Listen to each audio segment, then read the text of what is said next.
Camping. Is there an unknown inherited fear from our ancestors of being alone out in the middle of the forest? Away from the comfort and safety of our homes, surrounded by the beauty of nature. Is it the breathtaking views that draws us from the city streets? Or is it the trial of surviving with no outside assistance that draws us to the woods? Or is it some unknown need to be frightened? We decided to go on a 2-night backpacking, camping trip in the Adirondack Mountains of New York. We are both very comfortable with nature and spend a lot of time camping, hunting, and fishing. We hiked about 5 miles into a small lake and set up camp on a small beach. This was not a heavily trafficked area, and we did not expect to run into anyone. Our first night there, as we were sitting around the fire, we saw a flashlight moving on the other side of the lake around 10:30 at night. This was fairly unusual. However, we did not think too much of it. But as time went on, this flashlight kept moving around the lake, getting closer to our campsite. We kept discussing who could possibly be wandering around the woods in the middle of the night, and we did not particularly want an unwelcome guest. But as time went on, this flashlight kept moving around the lake, getting closer to our campsite. We kept discussing who could possibly be wandering around the woods in the middle of the night. Once it was clear that the person, or people, were heading for our campsite, we moved off into the woods nearby to see who wandered up. I took a small axe with me, and my buddy had a .22 rifle. Now, we weren't expecting trouble, and we certainly didn't want to make any, but we figured we might as well cover our bases. Now, the moment of truth. The flashlight comes near the light of our fire, and is only one man. He has a beard and is probably in his mid-40s. The scary part was he was carrying what turned out to be a pump-action shotgun. He walked around our campsite a few times and then proceeded to enter our tent. After rummaging around for a minute or so, he came out and started yelling, "I know you're out there. Why don't you come and say hello?" My friend and I remained motionless under a hemlock tree about 50 yards away. That is when the man proceeded to fire his shotgun into the woods, not too far from where we were. He also swung his flashlight around several times. After what felt like hours, he grabbed my friend's backpack and a few articles of clothing we had drying off near the fire and threw them in to burn. My friend, who had trained the .22 rifle at the man, asked me if he should shoot. I told him absolutely not, unless he spots us and starts to point the gun in our direction. Thankfully, the man moved off from where he had come after a little while. We waited until his flashlight was on the other side of the lake, ran out, grabbed everything we could fit in my pack, and took off. We ran down the trail with flashlights and made it back to my car as the sun was coming up. We immediately went to the police department and reported it, where we also spoke to the forest rangers. I haven't heard anything back from either the police or the forest rangers.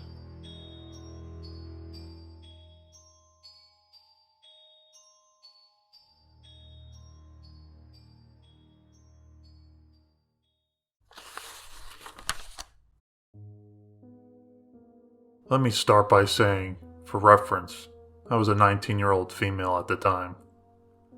I love camping.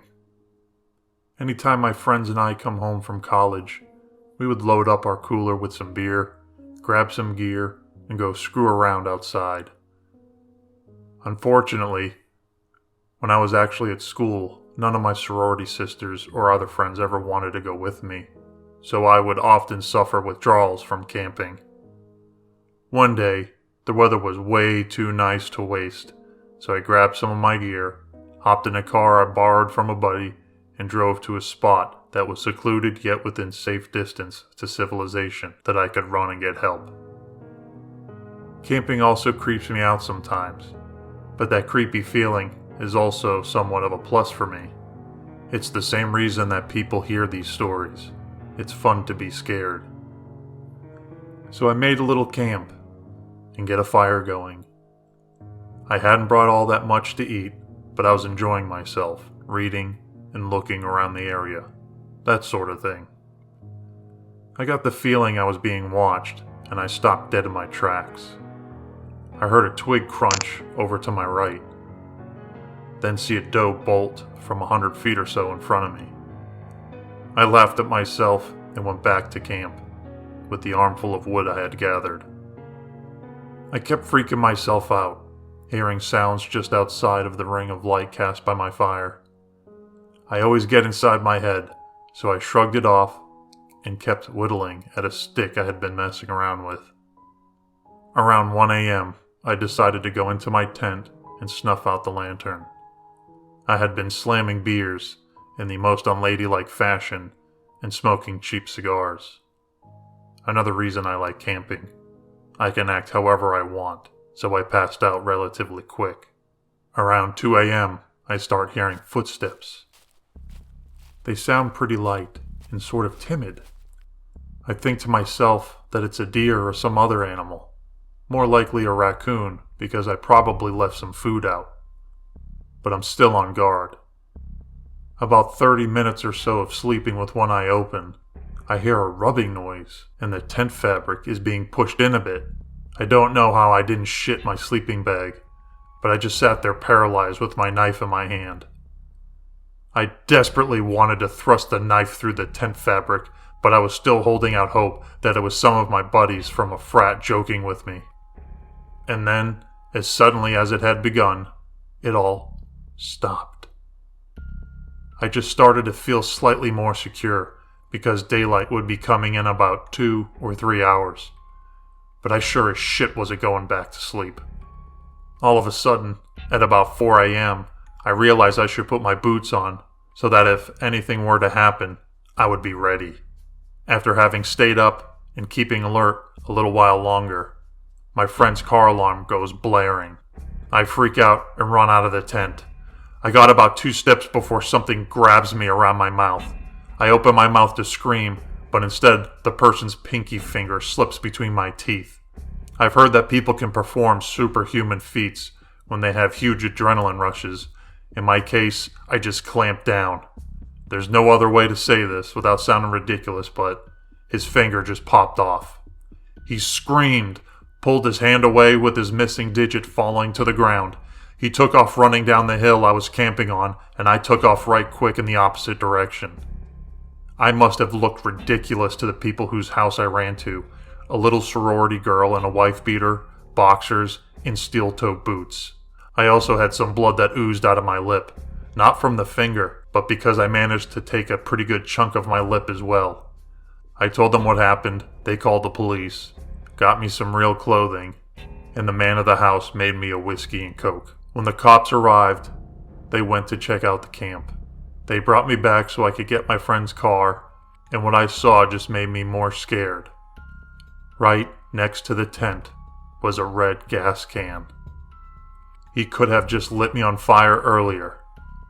The finger was also gone, suggesting that he had come back. The kicker in all this is they never caught the guy. So somewhere out there, right now, is a man sitting down to dinner, maybe alone, maybe with a wife and a couple of kids, with a missing right pinky finger.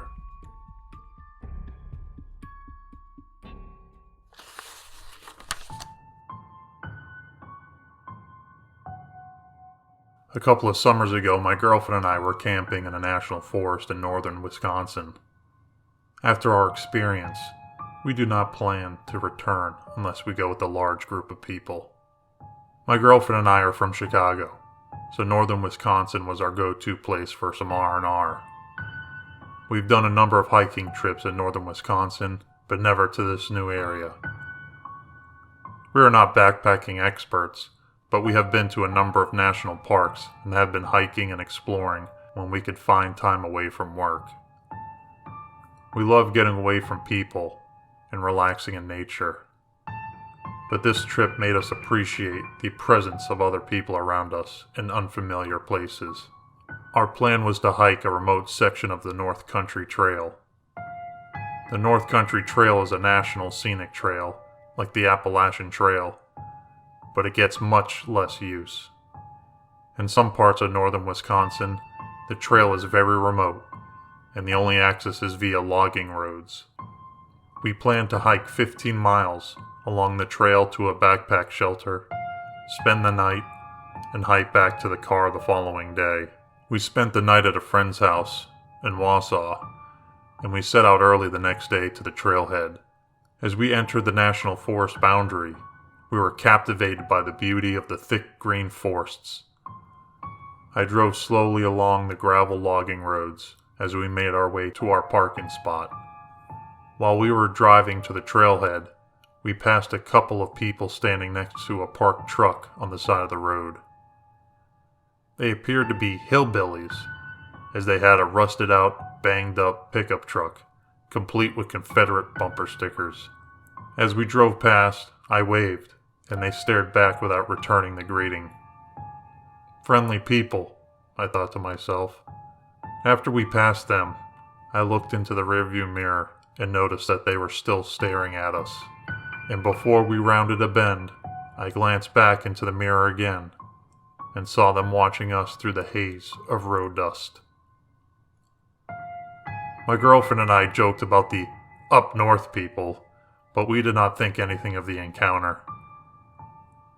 Aside from those people, we did not encounter anyone else on the remote logging roads within the national forest boundary. We found the trailhead about 15 minutes later, after winding our way on the narrow logging road. There was no one else parked at the trailhead, a perfect chance to get some much-needed solitude, fresh air, and some relaxation. After parking and making sure the car was locked, we hoisted our packs and set off on the trail. The weather was relatively cool, which thankfully kept the mosquitoes and biting flies at bay. We took pictures along the way, and we marveled at the lushness of the forest and topography of the glacial moraine. After a solid 8 hours of hiking, we found our campsite. It consisted of a wood backpack shelter and a fire ring. Even though the shelter provided ample space for us, we opted to set up our tent in a small clearing about 100 feet behind the shelter. We built a fire at the shelter fire ring, and I boiled water for our dehydrated trail food. As we ate, we watched the sky slowly turn dark. My girlfriend and I passed around some wine, and we marveled at how many stars you could see away from the city. When the fire was reduced to a small pile of glowing embers, we decided to head back to the tent. We settled into our tent and looked through some pictures we took that day. But after lugging a heavy pack for 15 miles and drinking some wine, I was ready for some shut-eye. When we camp at state and national parks, I usually wore earplugs. But that night, there were no RVs or other campers to make noise. So I just closed my eyes and let the noise of the forest lull me to sleep. My girlfriend was very uneasy that night, but she normally had some apprehension whenever we were sleeping away from home. I'm not sure when we drifted to sleep, but we awoke to a bone-chilling noise. It was pitch black outside, and over the sounds of insects in the forest, I heard a dull thud. It sounded like someone was hitting two logs together. My girlfriend and I were wide awake at this point, and we lay silently in our tent, hearing the noise again. Our old tent had meshed windows, but the backpacking tent we were using had 0 windows. We could only guess at what was making the noise outside of our tent. We initially thought that an animal got to our food and garbage bag, which we had left in the shelter, but the noise was too distinct, and it did not sound like rustling through food wrappers or our camp equipment. Our hearts were pounding as we heard this persistent knock in the darkness. Unarmed, scared, we did not know what to do. I would normally have carried a can of bear spray, but I decided to leave it at home to save on weight, against the wishes of my girlfriend. The knocking continued, but we remained still as not to give away our location. For all we knew, whatever was making that noise had already spotted our tent. After what seemed like an eternity, the knocking sound ceased. We lay in complete silence, with only the dull buzz of insects in the background. Then we heard it. Leaves rustling, a branch breaking, voices. We heard low talking in the distance. We could not make out what was being said, but it sounded like a couple of people talking in the distance. The voices continued for a bit, but to our relief, the voices did not seem to be getting louder. Whoever was out there did not spot the tent, or decided to leave us alone. We sat in our tent for the rest of the night, adrenaline surging through our veins. At first light, we slowly got out of the tent. I looked around in all directions to see if anyone was out there, but I only saw the forest and the backpack shelter. We quickly rolled up our sleeping bags and camp pads and put our tent away. When we got to the shelter, my girlfriend screamed in horror. On the entrance of the shelter, the wood was freshly cut. The word "kill" was cut into the shelter wall, and there was a number of axe and knife cuts where someone was chopping at the wall. I looked at the ground and saw a scattering of fresh wood splinters. After grabbing our food supply and garbage bag, we got the hell out of there. We were nearly jogging with our gear as we made our way back to the car. I kept glancing back over my shoulder and gazing through the woods to see if anyone was following us. We traversed the glacial eskers that we saw the day before, and we knew we were getting close to our car. We were quietly rejoicing as we neared the trailhead. We made it back to the trailhead in record time, but something was wrong. The windshield wiper of my car was sticking straight up, and there was something stuck to the wiper. As we inched closer to the car, I saw there was blood smeared on the windshield, and a squirrel carcass was impaled on the wiper blade. Hair and blood still stuck to the wiper and on the hood of the car. I didn't bother cleaning off the car. We threw our gear in the trunk and sped off without removing the animal from the wiper blade. As I sped down the gravel logging road, I kept glancing in the rearview mirror, but I could not see anything through the cloud of road dust behind the car. When we got to a gas station by the nearest town, I removed the carcass with a wad of newspaper, and I tried to remove as much dry blood as I could. I filled up on gas, and we didn't stop until we made it to Milwaukee. This was the last trip I took to the woods of northern Wisconsin.